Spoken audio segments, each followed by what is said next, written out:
Walking, walking, walking. Walking sa putik.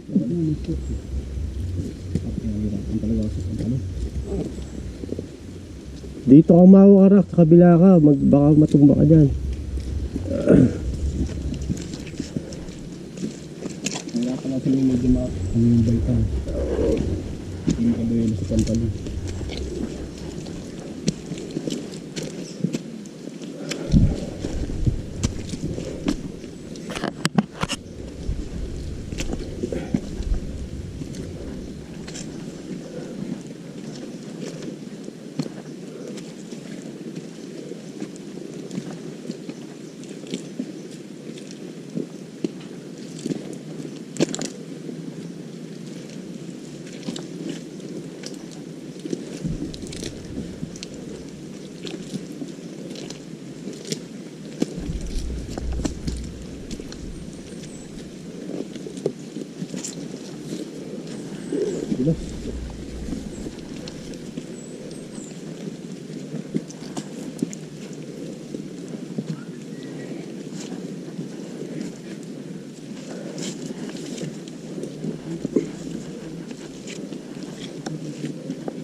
Madulas na.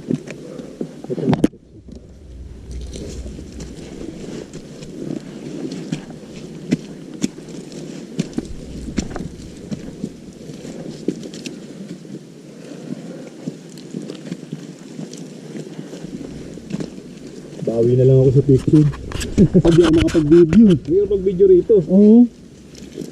Bawi na lang ako sa picture. Gandahan natin. Oo.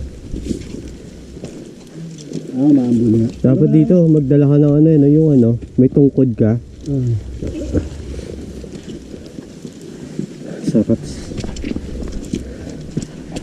Pidon, praktisado sa pidon. Kaya, ano yung legs eh. Ano, kayang-kaya.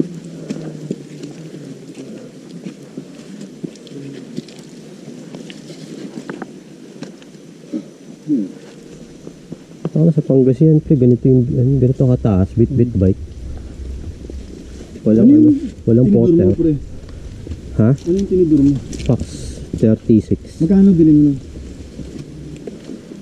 17. Pero ang original, kung kasi mga late ano na yun late 2000 plus na yun pero maganda pa rin kasi yun yung pinakamatibay na model. Oo.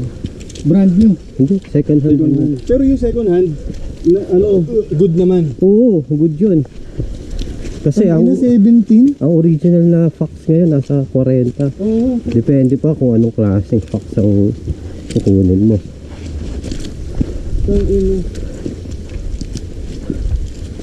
Pero kung kasi yung siguro kung mabibili mo yun yung time na nirelease yun nasa 30-35.